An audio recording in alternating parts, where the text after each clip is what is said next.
Me emër të Allahut, mëshirues dhe përdlimtar i madh. Ata që kanë mohuar dhe që i penguan njerëzit në rrugën e Perëndisë, ai ua ka shkatëruar veprat e tyre. Në këto ajete flitet për shpërblimin e besimtarëve dhe ndëshkimin e gjunaqarëve që të shërbejë si mësim për krijesat dhe si ftesë për të përqafuar rrugën e drejtë. I lartësuari thot, Allah do t'ua azhësoj veprat atyre që nuk besojnë, me besimin e drejtë dhe që pengojnë njerëzit nga rruga e tij.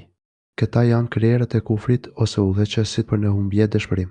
Ata jo vetëm që e refuzojnë për vete të besojnë Zotin dhe shpalljen e tij, por luftojnë që të pengojnë edhe të tjerën nga rruga e drejtë e besimit të sinqertë në gjithçka që kanë udhëzuar profetët. Këtij lloji të njerëzve Allahu i madhruar u azhëson veprat. Ai nuk pranon asgjë nga mundi i shpenzuar prej tyre. Madje, veprat e tyre janë shkaku pse ata do të ndëshkohen. Ndër veprat me të shëmtuarat e tyre janë lufta, intrigat dhe kurthet e tyre, me të cilat ata synojnë të godasin e zhdukin të vërtetën dhe përrapësit e saj, të dashurit e Allahut dhe pasuesit e denjtë të profetëve të tij. Por Allahu i madhruar ua kthen ato kurthet i huaj mbi kuriz. Ata nuk arrin asnjë qëllim të vetin. Gjithashtu, edhe veprat e tyre të mira, për të cilat shpresojnë se do të shpërblehen, Allahu i madhruar do t'u azhësoj, prandaj ata nuk do të marrin kur atë që shpresojnë. Ky është një vendim i drejtit të urtit, sepse ata ndjekin të kotën dhe refuzojnë të vërtetën.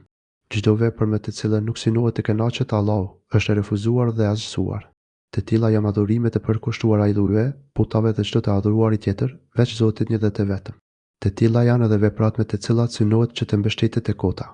Çdo punë me të cilën mbështetet e kota është e azhësuar dhe e papranueshme nga Allahu i madhruar.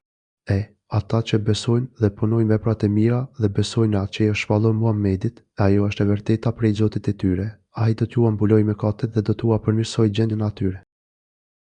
Ndërsa atyre që besojnë, bëjnë veprat e mira dhe e besojnë atë që i është shpallur Muhamedit, e cila është e vërteta prej Zotit të tyre, këta janë njerëzit që i besojnë të gjitha shpalljet dhe profetët e Zotit dhe, në mënyrë të veçantë, shpalljen që i dha Muhamedit ase.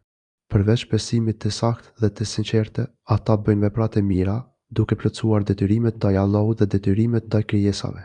Të tillëve, Allahu i madhruar u dhuron mirësi të shumta. Ndërto, ai përmend, do t'u mbuloj të këqijat. Ai u mbulon të këqijat që bëjnë në dynja, qofshin gjinoat e vogla apo të mëdha. Mbulimi i gjinave do të thotë shpëtim nga ndëshkimi i dynjas dhe i ahiretit dhe do t'u përmirësoj gjendjen. Nëpërmjet besimit të drejtë dhe veprave që kryen sipas këtij besimi, Allahu i madhruar u rregullon gjendjen në dynja dhe në ahiret. Ai ua pastron zemrat dhe ua përmirëson me te veprat e mira, duke ua shumëfishuar numrin këtyre të fundit dhe duke ua shtuar shpërblimin me bujarinë e tij. Kështu, Allahu i madhruar rregullon gjendjen e tyre në të gjitha drejtimet. Po cili është shkaku i kësaj bujarie?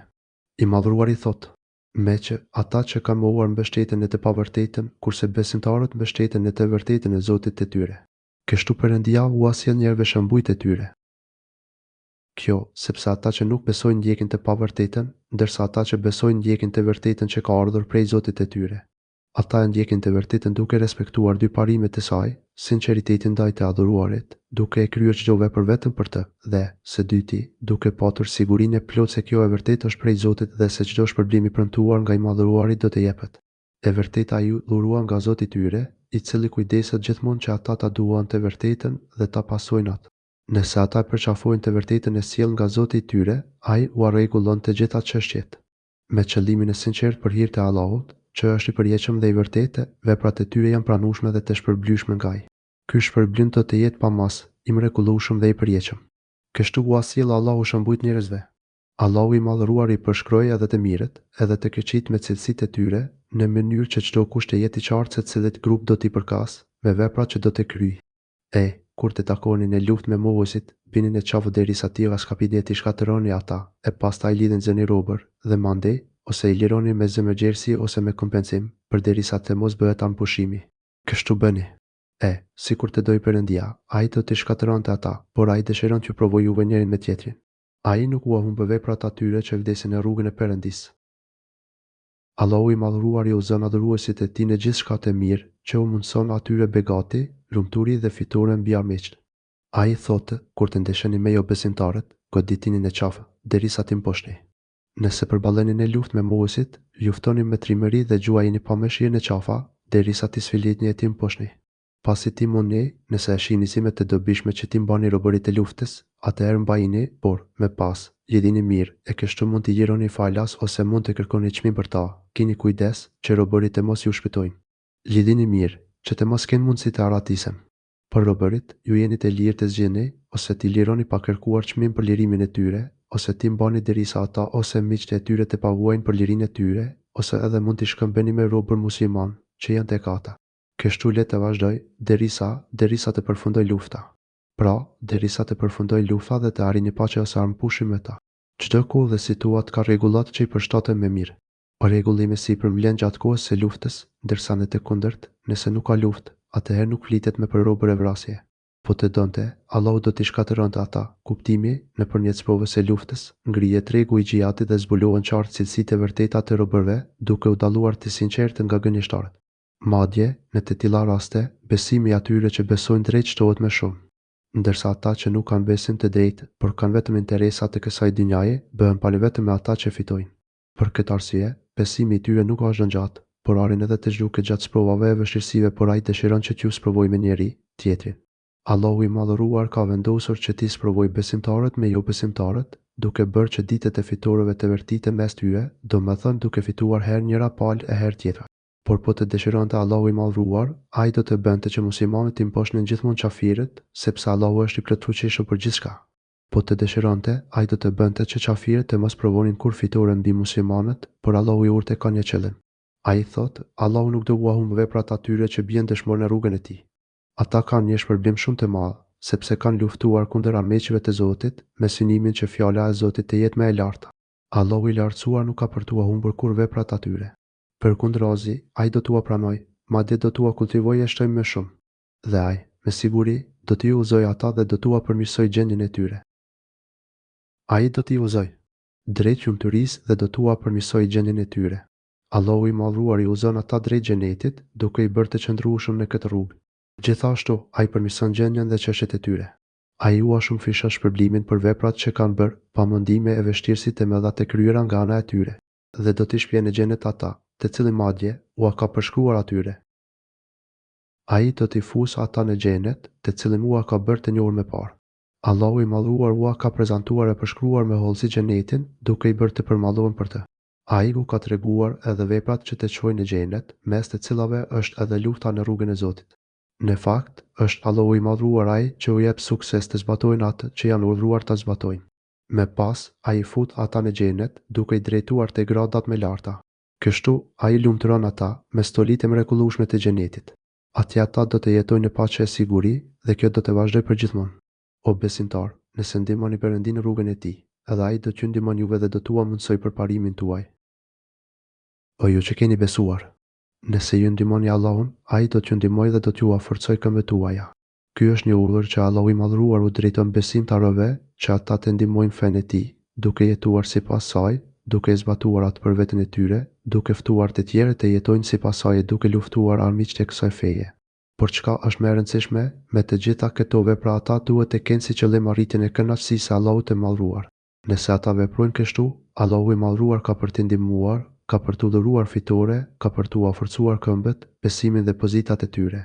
Ai do t'u forcojë edhe zemrat, duke u dhuruar durim me qëndrueshmëri para çdo lloji vështirësie dhe para armiqve të së vërtetës. Ky është një premtim i dhënë nga bujari, i cili është besnik në premtimet e tij. Ata që nuk besojnë, shkatërimi për ta. Ai u humbë veprat atyre.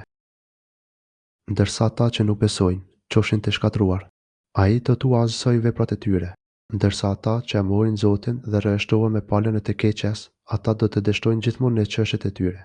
Përpjekjet e tyre për të dobësuar dhe zhdukur të vërtetën, Allahu i madhruar ka për t'i shkatruar. Të vetmit që do të rënohen do të jenë ata. Allahu ka për t'ua kthyer mbi kokën e tyre intrigat që ata thurin. Edhe ato vepra me të cilat pretendojnë se do kënaqin Zotin, ai ka për t'i azhësuar dhe nuk do t'u jap asnjë shpërblim. Ky ndeshkim është i meritueshëm për ta, sepse kjo është nga sa ata urrejnë atë që e ka shpallë Perëndia, andaj ai ua ka shkatëruar veprat e tyre. Ata urrejtën shpalljen e Allahut, prandaj ai ua azhësoi veprat e tyre. Ata meritojnë humbjen, sepse urrejnë atë që Zoti e shpalli si udhëzim për njerëzit, pra, Kurani madhështor. Allahu i lartësuar e shpalli Kuranin që të jetë rregullues dhe udhëfyes për robërit, për të arritur çdo të mirë e për të shpëtuar nga çdo e keqe, por ata nuk e pranojnë atë. Përkundrazi, ata urrejnë shpalljen e Zotit, e refuzojnë dhe e shpërfillin atë. Për këtë shkake, Allahu i drejtë dhe i urtë i azhëson veprat e tyre. Vallë, a nuk kanë udhëtuar ata nëpër tokë për të parë përfundimin e atyre të mëpashmëve? Për çuditë se Perëndia i ka zhdukur ata plotësisht e kështu do të përfundojnë edhe mohuesit e tjerë. A nuk udhëtojnë ata nëpër tokë për të parë se si që përfundimi i popujve para tyre? Për çuditë se Allahu i shkatërroi ata plotësisht e po kështu do të përfundojnë të gjithë besimtarët. A nuk udhëtojnë nëpër botë këta mohues të së vërtetës dhe të shohin se si që përfundimi i popujve pararendës, të cilët nuk pranuan të besojnë mesazhet që profetët e Zotit u soll. Le ta bëjnë këtë dhe do të mësojnë se ai që përfundimi më i keq. Le të shohin majtas e djathtas e do të kuptojnë se ata u shkatëruan dhe u zhdukën nga faqja e dheut për shkak të mohimit. Allahu shkatërroi pasuritë, pushtetin e vendvanimet bashkë me veprat dhe intrigat e tyre. Të njëjtin përfundim të dëmshëm kanë pasur mohuesit të çdo kohë dhe vendi. Të gjithë i ka përfshirë ndëshkimi dhe janë bërë mesin për brezat. Ndërsa besimtarët, Allahu i lartësuar i shpëton nga ndëshkimi dhe i shpërblen me mirësi të shumta. Kjo është nga se Perëndia është mbrojtës e atyre që besojnë dhe, meqë, me të vërtetë, për mohuesit nuk ka mbrojtës ndihmës. Allahu është miku i atyre që besojnë. Allahu i gjithëmshirshëm përkujdeset për besimtarët, duke i nxjerrë ata nga errësirat në dritë. Ai kujdeset për ta duke u dhuruar sukses në çdo çështje dhe shpërblimin më të mirë për çdo vepër të bërë prej tyre kurse për ju besimtarët nuk ka miq. Ata që mohojnë dhe refuzojnë për kujdesin e posaçme të Allahut ja kanë mbyllur vetes portën e mëshirës së Tij. Për këta të mirë nuk ka udhëzues që mund t'i drejtojnë në rrugën e paqes, ashtu siç nuk ka ndonjë që mund t'i shpëtojnë nga dënimi i Zotit. Miqtë e tyre, të cilëve ata u kanë besuar çështjet e tyre, janë i dhujtë dhe gjithçka që adhurohet veç Allahut. Miku i tyre është shejtani, i cili nxjerr ata nga drita për t'i humbur tërësisht mes errësirave. Këta do të jenë banorë të zjarrit, ku do të qëndrojnë përgjithmonë. Perëndia, me të vërtetë, ata që besojnë dhe bëjnë vepra të mira, do t'i shpjejë në xhenete, nëpër të cilat rrjedhin lume, e ata që nuk besojnë, që kënaqen dhe gëltisin ashtu siç gëltisë shtazet, vendbanimi i tyre është zjarri. Ata që besojnë dhe bëjnë vepra të mira, Allahu do t'i fusë në kopshte nëpër të cilat rrjedhin lume. Ndërsa për ata që nuk besojnë, të cilët dëfrejnë dhe hanë ashtu si hanë kafshët, zjarri është vendi i tyre. Pasi tregoi se është miku i dashur i besimtarëve, i cili kujdeset plot me mëshirë për ta, Allahu i madhruar na bën të ditur se si do të veprojmë me ta në ahiret. Ai premton se do t'i fusë besimtarët në kopshte, nëpër të cilët rrjedhin lume, që u itin pemë të bukura plot fruta. Gjithashtu, pasi tregoi se mohuesit nuk kanë ndonjë mik që t'i ndihmojë dhe që përkujdeset për ta, Allahu i madhruar thot se ata lihen qëllimisht që të mbështeten te vetja, e cila është shumë nevojtare, por ata janë të padrejtë dhe mospërfillëse ndaj ftesës së Zotit. Ata nuk pranojnë të pajisën me cilësitë e mira që rregullojnë personalitetin e tyre. Ata i kanë shkatëruar një nga një cilësi të mira njerëzore, duke rënë shumë poshtë e duke u shndërruar në krijesa më poshtë se kafshët, të cilat nuk kanë as logjikë e as arsye. Ata thjesht kërkojnë të përmbushin çdo dëshirë të egos së tyre kafshërore. Qëllimi i jetës së tyre është thjesht përmbushja e dëshirave dhe e kënaqësive të kësaj dynjaje. Të gjitha veprat dhe qëllimet e tyre vërtiten rreth kësaj bote, duke mos menduar fare rreth ahiretit dhe atyre çështjeve të cilat, nëse plotësohen, do t'u mundsonin lumturinë në të dyja jetë. Ata e shpërfillen ahiretin dhe nuk përgatiten për të, prandaj edhe vendqëndrimi i tyre si shpërblim do të jetë zjarri. Ata do të ndeshkohen përgjithmonë dhe kur nuk do t'u lehtësohen vuajtjet. Shumë vende, qytete kanë qenë më të fuqishme se vendi yt që të ka përzëm ty. Na, i kemi shkatëruar ata dhe nuk ka pasur ndihmës për ta. Sa qytete, që ishin shumë më të fortë se qyteti që të dëboj ty, ne i shkatëruam dhe askush nuk u erdhi për ndihmë.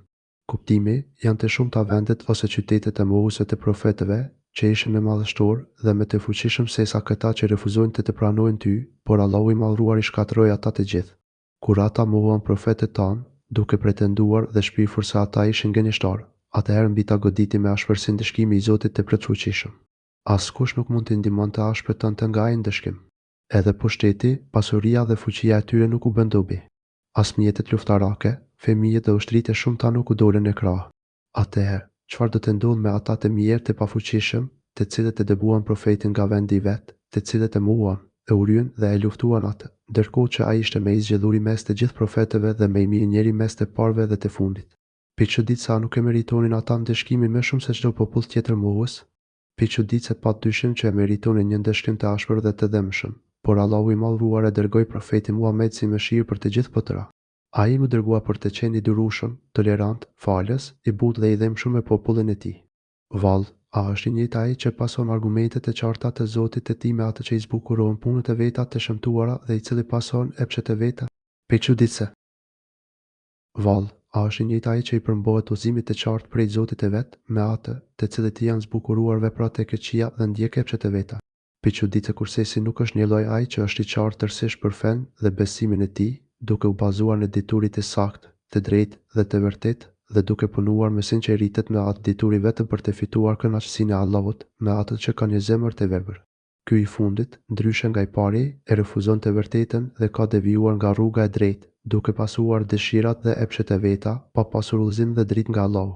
Ç'është më e keqja, ky i mirë pandej se është në rrugë të mbarë. Sa i madh është dallimi mes këtyre dy njerëzve. Sa larg qëndrojnë ata nga njëri tjetri, qoftë në veprat që bëjnë, qoftë në shpërblimin që meritojnë. Shembulli i xhenetit, që u është premtuar besim parove, në të cilën gjenden lumenj me ujë të paprishur dhe lumenj të qumshit me shije të pandryshuar dhe lumenj të verës me shije të këndshme për ata që e pinë pa përbërje alkooli dhe lumenj prej mjaltit të kulluar, në të kanë edhe lloj-lloj pemësh dhe falje të mëkateve prej Zotit të tyre, a është njësoj si shembulli i atij i cili është përrer në zjarr dhe të cilëve u jepet ujë i veluar, që u acopton zorët. Pe çuditse. Ja përshkrimi i xhenetit, i cili u është premtuar të devotshmëve, ja si është xheneti, të cilën Zoti e ka përgatitur për besimtarët që i ruan dëshkimet e tij dhe kërkojnë kënaqësinë e tij, duke zbatuar detyrimet dhe duke ju larguar harameve. Në të ka lumenj me ujë gjithmonë të pastër e të freskët, ky ujë nuk prishet dhe nuk e ndryshon shijen apo aromën e tij. Ai nuk turbullohet, por është gjithmonë kristal, i freskët dhe shumë i dashur për ata që e pinë. Ai është uji me shijen dhe aromën më të këndshme. Ai është ujë që fal kënaqësinë të madhe për ata që e pinë lumenj me qumësht që nuk prishet. Ai qumësht nuk thartohet apo prishet, por qëndron i freskët dhe i shishëm lumenj me verë të këndshme për ata që pinë. Ai që e shijon këtë lloj vere ndjen kënaqësi të pakrahasueshme. Ajo nuk është si vera e kësaj dynjaje, që ka shije të keqe dhe sjell dhimbje koke e marrje mensh dhe lumenj me mjalt të kulluar. Mjalti është i kulluar, pra i pastër nga çdo mbeturinë e dylli apo substancë tjetër. Ata do të kenë aty lloj frutash. Atje do të kenë pemë humash, përushi, molle, shege, qitro, ullinj e frutat e tjera, të cilat kanë shembullt e tyre në dynja ose jo. Këto janë mirësi që ata i përfitojnë nga bujaria e Zotit të tyre dhe do të jenë të falur nga Zoti i tyre. Me faljen e Zotit, ata shpëtojnë dhe janë të sigurt nga çdo gjë që u shkakton frikë e trishtim. A mund të konsiderohen këta një lloj me ata që do të rrinë përgjithmonë në zjarr, ku etja do të ushuhet me ujë të val, që u ato pëton zorët? Pe çuditse cilët janë në gjendje më të mirë, këta fatrumët apo ata që do të jenë për jetë në zjarrin e xhenemit, nxehtësia të cilit është e padurueshme. Atje do t'u jepet për të pirë ujë i nxehtë e i valuar, i cili u ato pëton zorët dhe të brendshmet e tyre. I lartësuar dhe i pastër nga çdo emet është Allahu, që bëri dallime mes të mirëve dhe të keqive, mes shpërblimeve të secilës palë dhe mes xhenetit të xhenemit.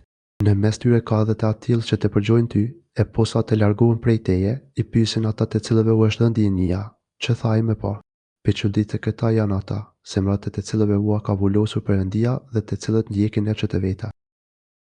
Prej tyre, hipokritëve ka që bëjnë sikur të dëgjojnë ty. O Muhammed, kuptimi, disa prej munafikëve të dëgjojnë me vëmendje teksa flet. Në fakt, ata të dëgjojnë me vëmendje jo për të mësuar fenë e drejtë, për ta pranuar dhe për ta zbatuar atë, por me synimin që ta mohojnë. Ata thjesht rrishin sikur besonin, sepse i madhruari thotë, por kur largohen prej teje, u drejtohen të diturve. Sahabëve u thonë, çfarë tha ai? Muhamedi pak më parë. Ata u drejtoheshin besimtarëve duke u kërkuar shpjegime rreth asaj që thoshte profeti ose. Ata i kishin dëgjuar qartë me veshët e tyre, por ata thjesht nuk kishin dëshirën për ta zbatuar. Çfarë tha ai pak më parë? Ky është një nënçmim shumë i rëndë për ta, sepse tregon që ata nuk kishin synim mas pak të pranonin të vërtetën. Nëse ata do të ishin të interesuar për të vërtetën, do ta dëgjonin atë me përqendrim të thellë, do ta kuptonin me zemër, dhe kështu e gjithë qenia e tyre do të nënshtrohej të punonte dhe jetonte sipas asaj të vërtete. Por ata ishin krejt ndryshe, siç thot Allahu i madhruar, këta janë ata, zemrat e të cilëve i ka vullosur Allahu dhe të cilët janë dhënë pas dëshirave të veta. Allahu i madhruar u avullosi zemrat dhe u mbylli çdo portë, nga e cila mund të vijte ndonjë mirësi dhe udhëzim, për shkak se ata e refuzuan ftesën e tij dhe pasuan dëshirat e veta, të cilat i nështroheshin veçat e kotës. Pastaj Allahu i madhruar përshkruan gjendjen e të udhëzuarve, duke thënë: ata që kanë marrë rrugën e drejtë, ai Perëndia u shton udhëzimin dhe u jep atyre forcën ruajtjen nga zjarri. Kurse atyre që ndjekin rrugën e drejtë, ai Allahu uashton edhe më shumë udhëzimin në rrugën e drejtë dhe i bën të devotshëm. Atyre të cilët ndjekin udhëzimin, duke besuar drejt, të mbështetur në diturit e saktë, të sigurt e të vërtet nga Zoti, duke u nështruar për ta zbatuar atë në jetën e tyre, me qëllim që të kënaqin Allahun, ai do t'u ashtojë edhe më shumë udhëzimin, nga sa ai është mirënjohës, shpërblyesi i madh dhe bujar. Gjithashtu, ai do t'u mundsojë që të arrijë gradën e lartë të devotshmërisë. Ai do t'u jap sukses duke bua lehtësuar çdo punë të mirë dhe do t'i mundsojë që të ruhen dhe të shpëtojnë nga çdo e keqe. Kështu, për të udhëzuarit, i madhruari përmend dy shpërblime, diturinë e mirë, të saktë dhe të dobishme dhe veprat e mira të sinqerta sipas kësaj diturie. Është Allahu i gjithëmshirshëm ai që përkujdeset që besimtarët i marrin këto dy mirësi në formë më të plotë. A mos vallë mohuesit presin që t'u vje befasisht edhe vetëm çasti i taktuar, e madje, me të vërtetë, shenjat e tij kanë ardhur. Çka do t'u shërbejnë atyre këshillat kur qyria i çasti? Prej çuditse. Vallë, apo presin ata gjë tjetër veç kiametit, i cili do t'u vi befas, ndërkohë që parashenjat e tij tashmë kanë ardhur. Prej çuditse çfarë presin mohuesit e të vërtetës që të besojnë. Vallë, mos presin t'u vi kiameti befas dhe pa e ndjerë. Disa nga shenjat që tregojnë afrimin e kiametit tashmë janë shfaqur, prandaj tani mbetet vetëm që ai t'i kapë në befasi. Por a ditë nuk do të ketë me mundësi pendimi, siç thotë i lartësuari, e si presin t'u bëjnë dobi këshillat kur kiameti të ketë ardhur. Për çuditse nëse vjen kiameti i madh ose kiameti i vogël, vdekja për secilin nga ata nuk do t'u jepet me mundësia për të reflektuar e për t'u penduar. Koha për pendim mbaron me dynjan. Ata jetojnë në dynja mjaftueshëm për të reflektuar e për t'u penduar, pasi lajmësit e Zotit e kanë qartësuar të vërtetën. Ky ajet është një nxitje që të përgatitemi mirë, para se vdekja të na vijë befas. Vdekja është kiameti për çdo njeri. Për çdo njeri që vdes ka filluar kiameti, ndërkohë që veprat e tij mbyllen. Dihet se s'ka zot tjetër pos Perëndis. Kërko falje për mëkatet tua dhe për besimtarët e besimtaret. Perëndia di se ku silleni ju dhe ku qëndroni banani. Dije se nuk ka të adhuruar tjetër me merit përveç Allahut. Për të ditur një çështje është e domosdoshme të njohësh plotësisht kuptimin e saj dhe ta pranosh atë me zemër. Kështu, kur urohemi që të dimë diçka, kjo do të thotë që ta njohim mirë kuptimin e saj dhe ta pranojmë me zemër atë. Gjithashtu, që dija të quhet e plot, duhet të punosh e të veprosh sipas asaj dijeje. Në ajet, dituria për të cilën Allahu i madhruar urdhron që ta marrim dhe përvetsojmë është ajo për njëshmërinë e tij. Kjo detyrë është detyrim individual për çdo njeri, domethënë që askush nuk shpëton prej këtij detyrimi, kushdo qoftë ai. Të gjithë janë nevojtar për këtë lloj njohurje. Rrugët e marrjes së detyrisë mbi njëshmërinë e Allahut janë disa: 1. Me meditim. Kjo do të thotë të meditosh thellë rreth emrave, cilësive dhe veprave të Allahut të madhruar, të cilat janë tregueset me të mëdha dhe me të qarta për madhështinë, lartësinë dhe pushtetin e tij absolut. Ato e nxisin dhe edukojnë njeriu që të përpiqet maksimalisht për të adhuruar atë të njëjtë vetëm. Njohja e thellë me emrat, cilësitë dhe veprat e përkryera, madhështore, të bukura dhe të urta të Allahut, bëjnë që ta duash atë me gjithë shpirt, ta madhrosh dhe ti nështrohesh, duke u distancuar nga çdo adhurim tjetër. Siguria në faktin se Allahu është i vetmi krijues, furnizues dhe administrues i çdo çështjeje në gjithësi. Ai kujdeset për krijesat e tij në çdo çështje. Kush fiton siguri se ai është i vetmi krijues dhe rregullues i çështjeve në dynja dhe ahiret, atëherë është i sigurt se po ai duhet të jetë i vetmi te cilit duhet t'i kushtosh adhurimi. 3. Pranimi i faktit se Allahu i madhruar është bërimi vetëm i çdo mirësie të dynjas dhe ahiretit, i mirësive të dukshme dhe ato të fshehta.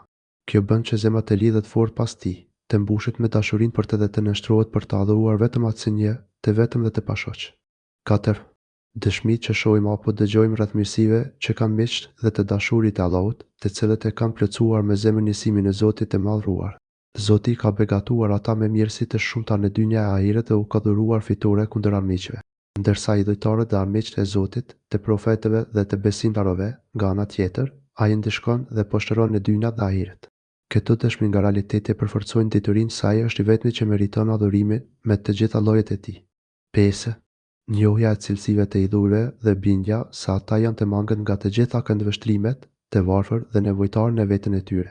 Ata nuk zotërojnë asnjë mundësi për të bërë dobi apo dëm, as për veten as për adhuruesit e tyre. Ata nuk mund të dhurojnë jetë apo ta marrin atë dhe nuk mund të ringjallin krijesat pas vdekjes për t'i marrë në përgjegjësi.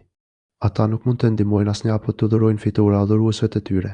Ata nuk mund të japin asnjë grim mirësie apo të largojnë një grim vështirësie. Kjo njohurje përforcon sigurinë se nuk ka zot tjetër që meriton adhurimin, lutjet, përkushtimin e nështrimin ndaj tij, veç Allahut të vetëm dhe të pakrahasueshëm. 6. Të gjitha shpalljet hyjnore janë unanime dhe kategorike në lajmin se Allahu është i vetmi Zot që meriton adhurimin. 7. Njerëzit me të zgjedhur, me të ditur, me të mençur, me të përkryer dhe me dhuntit me të shumta, kanë dëshmuar se Zoti është i vetëm, një, i pashoq dhe i vetmi që meriton të adhurohet. 8.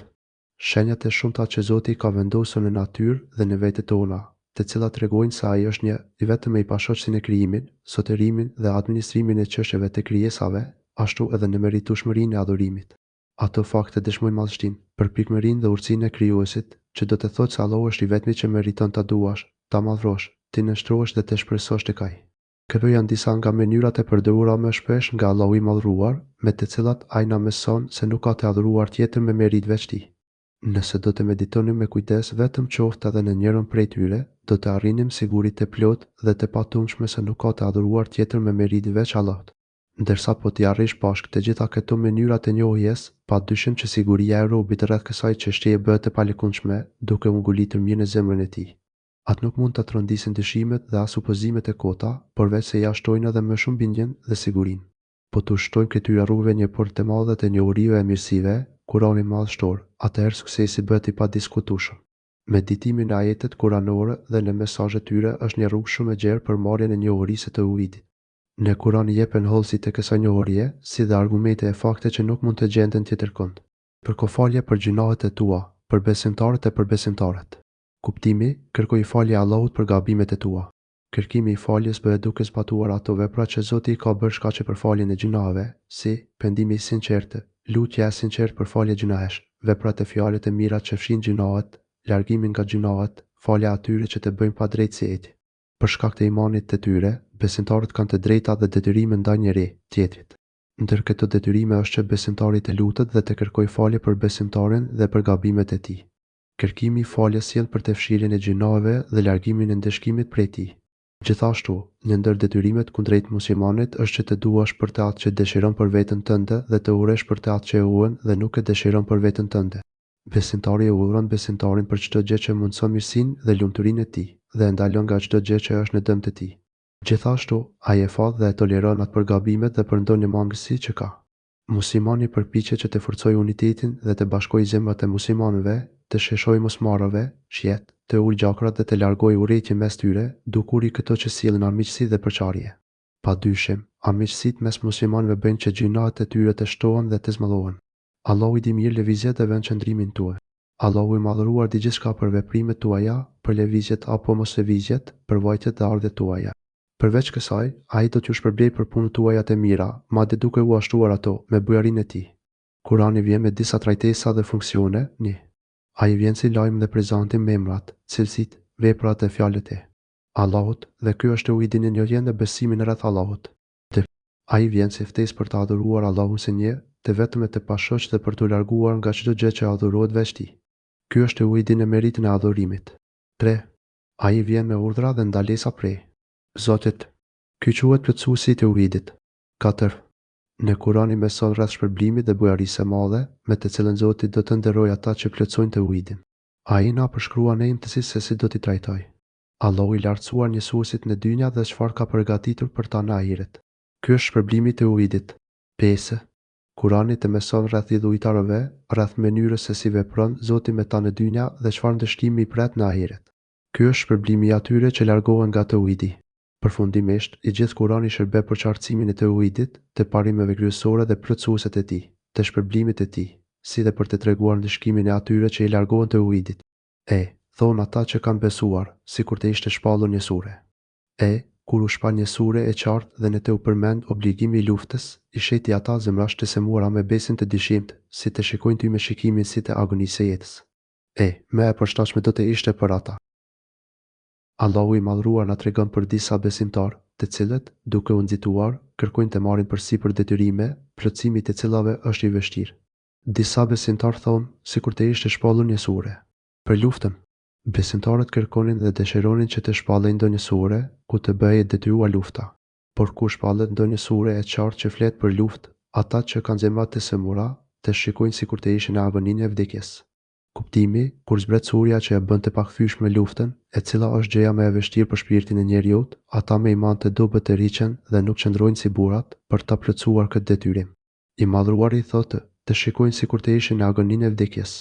Kur dëgjojnë urdhrin për luftë nga frika e madhe e vdekjes, ata shikojnë një lloj si ai njeriu të cilit i bie të frikët para vdekjes. Kjo pjesë ngjan ajetit tjetër, ku Allahu i Madhruar thotë: "A nuk i ke parë o Muhammed ata të cilët u porositen, largoni duart tuaja prej luftës, faleni namazin dhe jepeni zakatin." Por kur ju bë detyrim lufta, një grup prej tyre ju friksua njerëzve ashtu si duhet i friksohesh Allahut, madje edhe më shumë. Ata thanë: "O Zoti ynë, pse na e bëre detyrim luftën? Sikur të na e kishe shtyr pak më vonë. Thuaju, kënaqësitë e kësaj bote janë të pakta, bota tjetër është shumë më e mirë për ata që janë të devotshëm. Juve nuk do t'ju bëhet pa drejtësi as pak." Nisa 77. Me pas, duke i edukuar dhe uzuar besimtarët në më të mirën, Allahu i Madhruar thotë: "Për ulja dhe fjala e mirë. Kur madje është caktuar dispozita e luftës, më mirë do të ishte për ta, atëherë të jenë të sinqertë ndaj Perëndisë. Me të volitshme për ta do të ishin bindja dhe fjala e mirë. Është më mirë për ta që t'i zbatojnë me korrektësi urdhat aktual dhe të mos kërkojnë urdhat e tjerë, me të cilët Zoti nuk i ka ngarkuar. Le të grumbullojnë dhe shpenzojnë të gjitha fuqitë e tyre në zbatimin e porosive që tashmë i kanë marrë. Më mirë të mos nxitohen duke kërkuar nga Allahu detyrime që ndoshta do ta kenë të vështirë t'i plotësojnë. Le të kënaqen me faljen dhe mëshirën e Allahut të Madhruar, me lehtësinë dhe thjeshtësinë e gjithçkaje që ai ofron. Por kur merret vendimi për luftë, do të ishte më mirë për ata që të jenë besnikë ndaj Allahut. Kur t'u vijë nga Allahu urdhri i prerë për të luftuar, është më mirë të tregohen të sinqertë në kërkimin e ndihmës dhe forcës nga Allahu për përmbushjen e urdhrit të tij, por edhe duke dhënë maksimumin e mundësive të tyre. Kjo është më mirë për ta sesa ta kërkojnë vetë zbritjen e urdhrit për luftë. Kjo ka arsyet e veta, disa prej të cilave do t'i rëndisim me poshtë. 1. Robi është i mangët dhe i dobët në çdo aspekt. Ai nuk ka mundësi të arrijë suksesin vetë, nëse Zoti nuk e ndihmon dhe nuk i jep forcë. Kështu që ai nuk duhet të kërkojë detyra shtesë mbi ato që është ngarkuar dhe është duke kryer. Nëse robi lidhet shumë me të ardhmen, atëherë do të dobësohet në lidhje me plotësimin e detyrave të së tashmes, madje edhe në lidhje me detyrimet për të ardhmen. Në lidhje me detyrimet e së tashmes, ai do të dobësohet, sepse qëllimet e tij nuk janë të fokusuara tek e tashmja, ndërkohë që niveli i punës së njeriu duaret shumë nga qëllimet e tij. Ndërsa në lidhje me të ardhmen, dobësimi ndodh zakonisht sepse ajo që pritet të vijë kërkon kohë, por me kalimin e kohës, qëllimi fillon e zbehet. Kështu, kur i vjen koha, ai nuk është më në nivelin e tij të duhur. 3. Ai që mendon vetëm për të ardhmen, pa i dhënë hakun të tashmes, thjesht është një ëndrimtar që pandej ka fuqi të arrijë gjithçka, por treguohet i paftë edhe për gjërat që i ka në dorë. Ai që nuk është i Zotit të përmbush detyrimet e kohës është i destinuar të mos plotësojë asnjë përgjegjësi të së ardhmes. Kësaj, për njeriu është më mirë që ti mbledh forcat për të realizuar detyrat e së tashmes dhe kjo nuk e pengon as pak në përgatitjet për të ardhmen. Madje, nëse ai është gjithmonë aktiv në plotësimin e përgjegjësive të kohës, vullneti i tij mbetet i lartë. Në këtë mënyrë, kur të vijë koha e veprimeve të planifikuara, ai, ashtu siç bën gjithmonë, do t'i realizojë ato në formën më të mirë dhe më të plotë të mundshme. Një njeri i tillë meriton gjithmonë të jetë i suksesshëm në të gjitha çështjet e tij. Pastaj i Madhruar i flet për ata që mohojnë dhe për fundin e keq të tyre. Vallë ndoshta edhe ju hipokritët sikur të vinit në pushtet, do të bënin ngatresa zullum në tokë dhe do t'i shkatërroni lidhjet farefisnore. Pe çuditse. Nëse ju i ktheni shpinën e besimit, atëherë prej jush nuk pritet gjë tjetër, veç të përhapni shkatërimin në tokë dhe të ndërprisni lidhjet farefisnore. Pra, dyja mundësitë ose përkushtim ndaj Allahut, që sjell vetëm mirësi, mbarësi dhe sukses, ose mosbindje ndaj Allahut, pas secilës vjen degenerimi, veprat e keqia, padrejtësi dhe shkëpuqjet e lidhjeve farefisnore. Këta janë ata të cilët i ka mallkuar Perëndia dhe i ka bërë të shuhur ndaj së vërtetës dhe ua ka verbuar syt për të parë rrugën e vërtetë. Këta janë ata të cilët Allahu i ka mallkuar, ata të cilët refuzojnë të bindën Allahut, bëjnë gjinahe, shkatërrojnë në tokë dhe ndërpresin lidhjet farefisnore, Allahu i Madhruar i ka mallkuar, duke i larguar nga mëshira e tij. Këta meritojnë zemërimin dhe dënimin e Allahut i ka bërë të shuhur dhe ua ka verbuar shikimin. Allahu i Madhruar i ka bërë që të mos e dëgjojnë as ta shikojnë atë gjë që u bën dobi. Ata e kanë shisën e të dëgjuarit, por nuk marrin vesh e të bindën. Ata e kanë edhe shisën e të shikuarit, por nuk e përdorin për të parë shenjat e Allahut. Ata as nuk ua hedhin syt shpalljes së Zotit dhe argumenteve të qarta që ai ka vendosur në gjithësi dhe në vetët tona. Vallë, a nuk duan ata të mendojnë për Kur'anin, apo me zemrat e tyre ka dryna? Pe çuditse. A nuk meditojnë ata për Kur'anin? A nuk është më mirë për ata që i kthejnë shpinën librit të Allahut, që të meditojnë me kujdes e thellësish në mesazhin e tij? Piqudit se nëse do të vepronin kështu, ai do t'i uzonte tek çdo e mirë dhe do t'i paralajmëronte nga çdo e ligë. Ai do t'i mbushte zemrat e tyre me iman dhe me siguri tek e vërteta. Kurani do t'ua bënte më të afërta qëllimet më të larta dhe do t'u mundsonte dhuratat më të mrekullueshme nga Zoti. Ky libër do t'u tregonte qartë rrugën që të çonte Zoti dhe në xhenetin e tij, me të gjitha hollësitë e nevojshme, duke mësuar edhe pengesat e mënyrën e kapërcimit të tyre. Me këtë libër do të kuptonin kurthet e shejtanit dhe rrugët që të çojnë në ndëshkimin e të drejtit, por do të mësonin edhe mënyrën e shpëtimit nga kjo rrugë dhe nga kurthet e armikut të tyre. Kurani madhështor do t'i njihte me Zotin e tyre, me emrat, cilësitë dhe veprat e tij. Kështu, ai do t'i bënte të prisnin me mal takimi me Zotin, duke shpresuar për shpërblimin e tij bujor apo i kanë zemrat e kyçura. Zemrat e tyre janë vulosur, duke mbajtur brenda ligësin. Në këtë mënyrë, asemia nuk mund të hyjë kur në to. Kjo është e vërteta. Ata janë gjithmonë në humbje, sepse i kanë zemrat e kyçura. Me të vërtetë, ata që janë kthyer prapa në mojëm, pasi u është treguar atyre rruga e drejtë, djalli i ka shpjerë në mëkat dhe i ka udhëqyer ata me shpresë të rreshme. Me të vërtetë, ata që kthehen në mosbesëm, pasi u është bërë e qartë rruga e drejtë, shejtani ka joshur dhe i mban me shpresa të kota. Allahu i madhruar na tregon rreth atyre të cilët i kthejnë shpinën udhëzimit. Ata e bëjnë këtë zgjedhje jo duke u mbështetur në fakte nga Zoti, por thjesht ndjekin verbërisht se çfarë u thot dhe u zbukuron shejtani, i cili është armiku i tyre. Ai u ajishon rrugën e humbjes me premtimet e rreme ëndra të kota dhe i nxit që t'i përkushtohen asaj, sikurse thotë i madhruari në një ajet tjetër, shejtani u premton atyre dhe i bën të shpresojnë kocira. Por shejtani premton vetëm mashtrim. Nisa 120. Kjo ndodh për shkak se atyre ju është bërë e qartë udhëa e drejtë, por ata e shpërfillin atë, duke parapëlqyer plotësimin e dëshirave personale. Ndodh edhe për një shkak tjetër. Kjo ngjet nga se ata u thonin atyre, të cilët nuk e donin atë që e ka shpallur Perëndia, na do t'ju përulemi juve në disa gjëra, e Perëndia e di mirë fshehësitë e tyre. Kjo për shkak se ata, hipokritët u thoshin atyre, jehudëve të Medinës të cilët e urrejnë shpalljen e Allahut, ne do t'ju bindim për disa çështje. Ata pajtohen me njerëzit që e urrejnë shpalljen dhe që janë armiqësorë ndaj Allahut dhe profetit e tij. Ata u deklarojnë atyre se do t'u bindën në disa çështje që u shkojnë dëshirave të tyre të shfrenuara. Për këtë arsye, Allahu i madhruar i ndishkon duke i lënë në humbje, të zhytur thellë me thellë në të. Ai bën ta vazhdojnë rrugën e nisur, e cila përfundon me dëshpërim dhe dënim të përhershëm. Por Allahu i di sekretet e tyre. Allahu i di se çfarë mbajnë fshehur, prandaj u nxjerr te palarët e tyre, duke ndihmuar besimtarët që të mos mashtro nga këta zullumçar. Çka do të bëjnë ata, kur engjëjt do t'u marrin shpirtin atyre, duke i rrahur ata në përfytyrat dhe shpindet e tyre? Si do të jetë gjendja e tyre?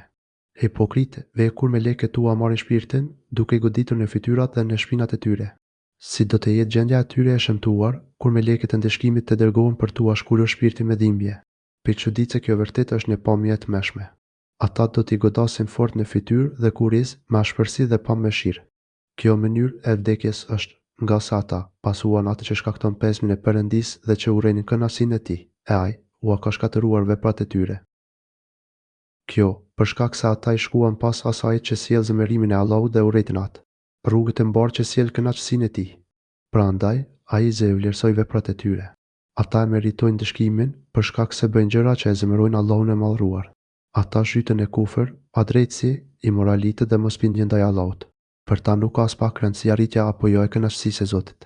Ata nuk kanë as më të voglën dëshirë që të veprojnë atë që i afron tek Allahu dhe ta kënaqin atë. Për këtë arsye, i madhruari u azhson veprat e tyre duke u bërë të pavlera. Ndryshe ndodh me ata të cilët kërkojnë kënaqësinë e Allahut, duke kryer ato vepra të mira që ai përcaktoi si të tilla dhe duke u ruajtur nga ato vepra që sjellin zemërimin dhe ndëshkimin e tij. Këtyre, Allahu i madhruar do t'ua fal gjinohet, do t'ua mbulojë të metat dhe do t'ua shumëfishojë shpërblimin e tyre. Vallë, a mendojnë ata me zemra të semura se Perëndia nuk do t'ua çet në shesh urrëtitjen e tyre? Vallë, a mendojnë ata që i kanë zemrat e semura me hipokrizi se Allahu nuk do t'ua nxjerrë në shesh urrëtitjen ndaj besimit të vërtetë?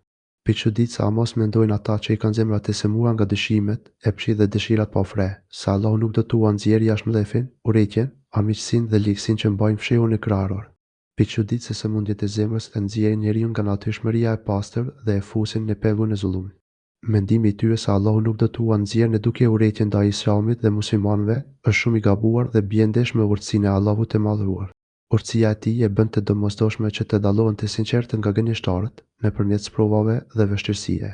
Ata që janë të qëndrueshëm në këto sprova dhe nuk i tradhtojnë bazat e fesë së tyre, ata janë besimtarë të vërtetë. Ndërsa ata që lëkundën nga këto sprova dhe nuk bëjnë durim, ata nuk kanë besim të fortë dhe të vërtetë. Kur ata janë në vështirësi, e humbasin të ruan dhe u dobësohet imani, aqsa fillojnë të vjellin vrer kundër të vërtetës, duke e nxjerrë jashtë në këtë mënyrë ligësinë që fshinin në zemër dhe duke shfaqur hipokrizinë e tyre. Kështu, me urtësinë e tij, Allahu i Madhruar nxjerr në pa besimtarët e vërtetë dhe mashtruesit hipokrit. Madje ai thotë: sikur të donim, ne do t'i tregonim ty ata, e ti me siguri do t'i njeh ata, sipas shenjave të tyre të fytyrës. Por ti do t'i njohësh ata sipas mënyrës së shprehjes së tyre, e Perëndia i di veprat tuaja. Po të donim, ne do të mundsonim të shijë ata. Hipokrit dhe pastaj, me siguri, do t'i njeh nga shenjat e tyre. Do t'i njeh nga shenjat e tyre që janë si vragat e dallueshme në fytyrë. Ti do t'i njohësh ata përmes fjalëve të tyre. Ajo që fshihet brenda zemrave të tyre do të dalë në shesh nëpërmjet fjalëve, që do t'u shpëtojnë nga goja. Gjua është edhe nëse e zemrës, nëpërmjet saj shfaqet e mira dhe e keqja që fshihet në të. Allahu i di mirë veprat tuaja. Për këto vepra, ai do t'ju shpërblejë me drejtësi. Pastaj në ajet flitet për sprovimet të madhe mbi robëritë e Allahut, për xhihadin në rrugën e tij. Ne do t'ju vëmë në sprovë juve, përderisa t'i njohim në thelb ata të cilët prej jush luftojnë në rrugën e drejtë dhe durojnë mundimin, si dhe për t'i vërtetuar lajmet për veprat tuaja. Ne do t'ju sprovojmë me qëllim që të dalin e pa luftëtarë nga mesi juaj dhe durimtarët. Ne kemi për t'ju vënë në provë, për sinqeritetin e veprat tuaja. Allahu do të vënë në provë besimin tuaj, në mënyrë që të spikasin qartë ata që luftojnë sinqerisht dhe durojnë në rrugën e tij. Ata që zbatojnë urdhrin dhe luftojnë për të lartësuar fenë e Allahut, ata janë besimtarë të vërtetë. Ndërsa ata që ngurojnë në këtë drejtim, e bëjnë për shkak të mangësisë në besimin e tyre. Me të vërtetë, ata që nuk besojnë dhe i pengojnë të tjerë nga rruga e Perëndisë dhe kundërshtojnë pejgamberin, pasi që atyre u është shpjeguar qartë rruga e drejtë, nuk do t'i sjellin me këtë Perëndis kurfar dëmi, e ai do t'u azhduk veprat e tyre. Ata që nuk besojnë, që i pengojnë të tjerë nga rruga e Allahut dhe që kundërshtojnë të dërguarin, pasi u është bërë i qartë udhëzimi i vërtetë, ky është një kërcënim i ashpër për ata që e kanë ngarkuar veten me ligësitë më të mëdha, që janë mohimi i Allahut dhe pengimi i të tjerëve nga rruga e Allahut, të cilën ai e ka bërë për të arritur tek ai dhe te xheneti i tij. Ata kundërshtojnë të vërtetën me vetdije të plotë, me inat dhe kokforci, domethënë jo nga padituria, jo gabimisht dhe jo duke qenë të paqartë. Atëherë, le ta dinë këta të mirë, se ata nuk mund ta dëmtojnë as pak Allahun. Ai do t'i vlerësoj veprat e tyre. Sjellja e tyre armiqësore nuk mund ta cënojë as pak mbretërimin dhe pushtetin e Allahut. Madje, ai do të azhësojë çdo vepër të tyre në funksion të sekotës dhe ligësisë. Përpjekjet e tyre në këtë drejtim do të sjellin vetë dëshpërim dhe zhgjenim për ta. Edhe ndonjë punë, nga e cila kanë shpresë për t'u shpërblyer nga Zoti, nuk do t'u pranohet, sepse i mungon kushti i pranimit të saj, që është imani. O ju që keni besuar, peruljuni Perëndis dhe perujini pejgamberit e tij dhe mos i prishni veprat tuaja. O ju që keni besuar, bindjuni Allahut, bindjuni të dërguarit. Allahu i Madhruar u jep besimtarëve një urdhër që, nëse e zbatojnë, kanë për të qenë të lumtur në dynja dhe në ahiret. Ky është urdhri për bindje të plotë ndaj Allahut dhe ndaj profetit e tij, për çështjet themelore të fesë dhe për devizimet e saj.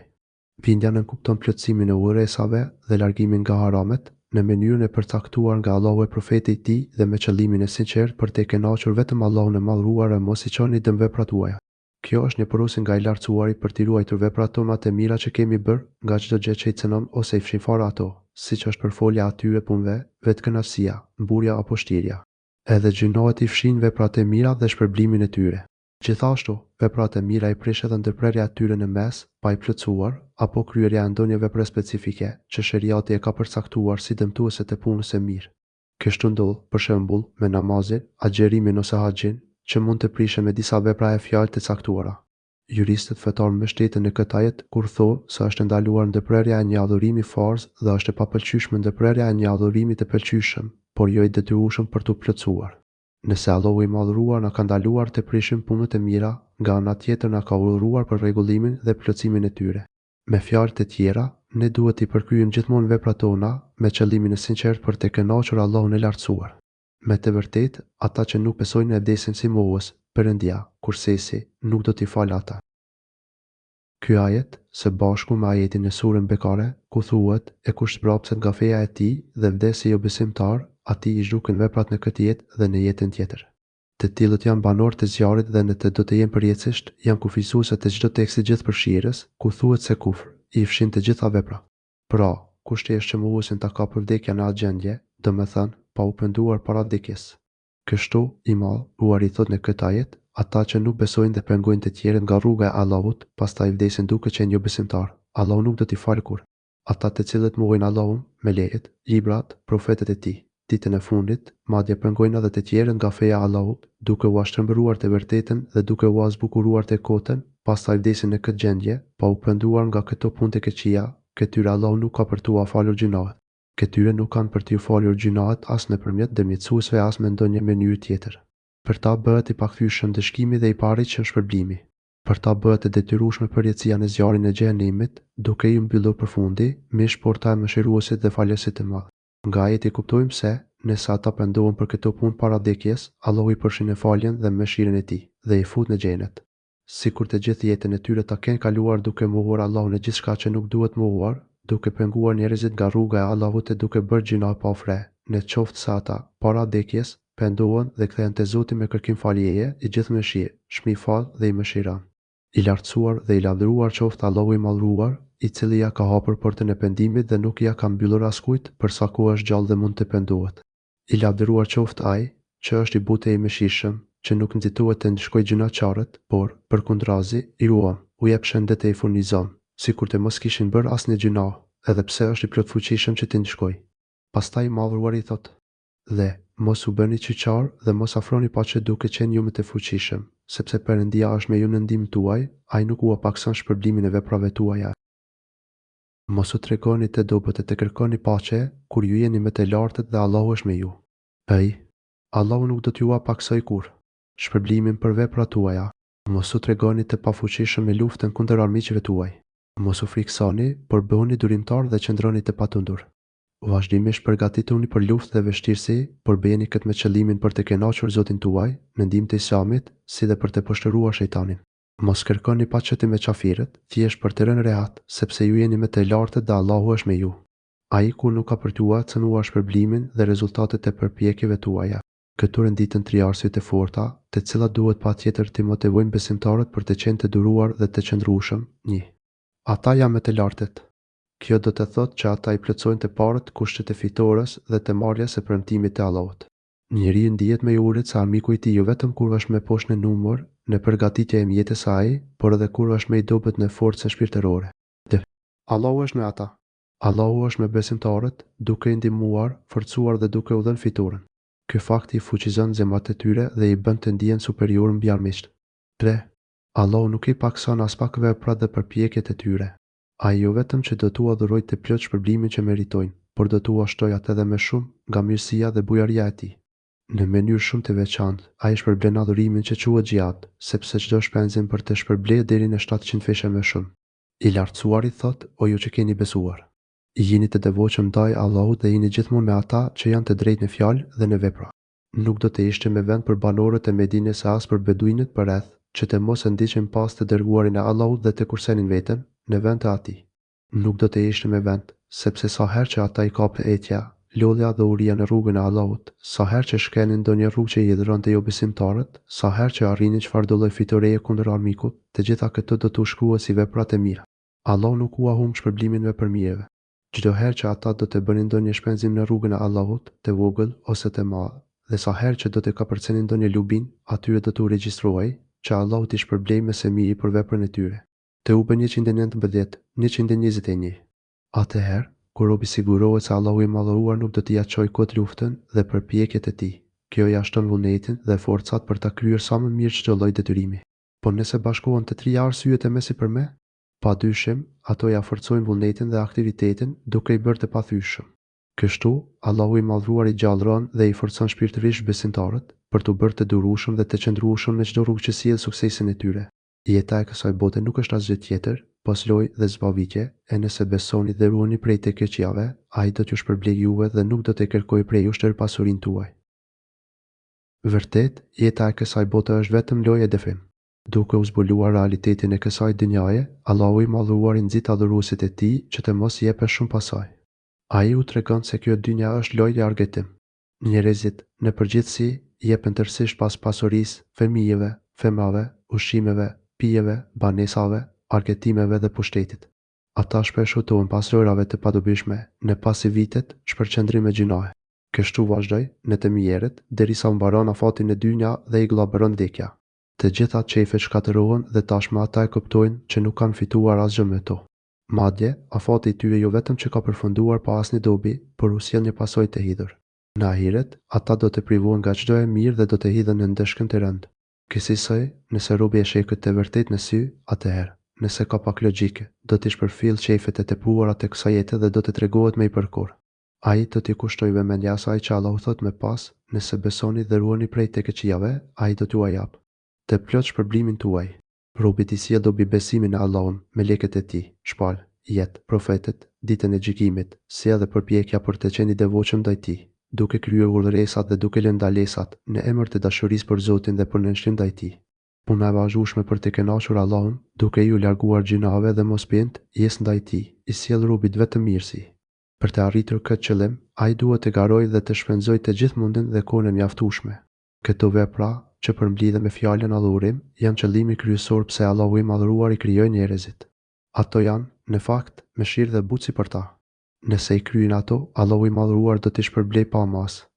Ai nuk kërkon prej jush. Ta shpenzoni tërësisht pasurinë tuaj. Kuptimi, Allahu i madhëruar nuk dëshiron t'ju ngarkojë me diçka që ju rëndon së shumti. Ai nuk dëshiron t'ju paksoj pasurinë apo t'ju lër pa të. Nëse ai do t'ju kërkonte të gjithë pasurinë tuaj, ju do të tregoheshit koprac dhe do të dilte në shesh urrëtia që keni në zemër, kur ju kërkohet diçka që ju nuk e dëshironi. I madhruar i thot me pas, sikur ta kërkonte prej jush atër pasuri me këmbëngulje, do të bëheshit koprac dhe do të shkaktonte urrëtien tuaj. Sikur tua kërkonte të gjithën dhe t'ju shtrëngonte, ju do të tregoheshin koprac dhe do të shfaqni urrëtie. Arsyeja që njerëzit do të vepronin kështu shpjegohet me pas, edhe kur kërkohet të shpenzojnë për një çështje që sjell mirësi në dynja dhe në ahiret, përsëri ka disa që tregohen dorështrënguar, siç thotë i madhruari. Ja, pra, ju thirreni se shpenzoni në rrugën e Perëndisë, por disa prej jush janë koprac. E kush është koprac? Është koprac në dëm të vet, sepse Perëndia është i pasur s'ka nevojë për asgjë, ndërsa ju jeni të varfër, jeni nevojtar për gjithçka. Nëse ju shmangeni, ai do t'ju zëvendësojë me një popull tjetër, i cili nuk do të bëhet si ju. Ju ftoheni për të shpenzuar në rrugën e Allahut, por ka prej jush që tregohen koprac. Atëherë, çfarë do të bënin ata nëse do të kërkohej të shpenzonin për një çështje që nuk e shohin si të dobishme për të tashmen e preshme? Sigurisht që do të tregoheshin me koprac. Por le ta dinë se kush bëhet koprac, e bën kundra vetes. Ky veprim thjesht dëmton ata vetë, duke u privuar nga shpërblimi i madh i Allahut, i cili është i pasur dhe jo nevojtar, prandaj nuk dëmtohet as pak nga kopracia e tyre. Allahu është i pasuri, ndërsa ju jeni të varfrit. Njerëzit kanë nevojë për mëshirën dhe për kujdesin e Allahut në të gjitha çështjet e në çdo çast. Nëse ju i ktheni shpinën, ai do t'ju zëvendësojë me një popull tjetër që nuk do të jetë si ju. Zëvendësuesit nuk do të jenë kundërshtues, por do jenë të bindur ndaj Allahut dhe profetit e tij. Ata do ta duan Allahun dhe profetin e tij, sikurse thotë i madhruari në një ajet tjetër, o ju që keni besuar. Kush prej jush largohet nga feja e vet, le ta di se Allahu do të sjellë një popull tjetër të cilën ai do ta dojë dhe ata do ta duan atë, modeste i butë ndaj besimtarëve, por i ashpër dhe i fortë ndaj mohuesve, që lufton në rrugën e Allahut dhe që nuk i friksohet kërcënimit të asnjë kërcënuesi. Kjo është dhurata e Allahut, që ja jep atij që ai do. Allahu është dhuruesi i madh dhe i gjithditur. Maide 54. Përfundoi tefsiri i surës Muhammed As. Të gjitha lavdërimet qofshin për Allahun e lartësuar dhe salavatet dhe selami qoftë për profetin e tij të dashur, familjen e tij, shokët e tij dhe të gjithë pasuesit e tyre me sinqeritet deri në ditën e gjykimit.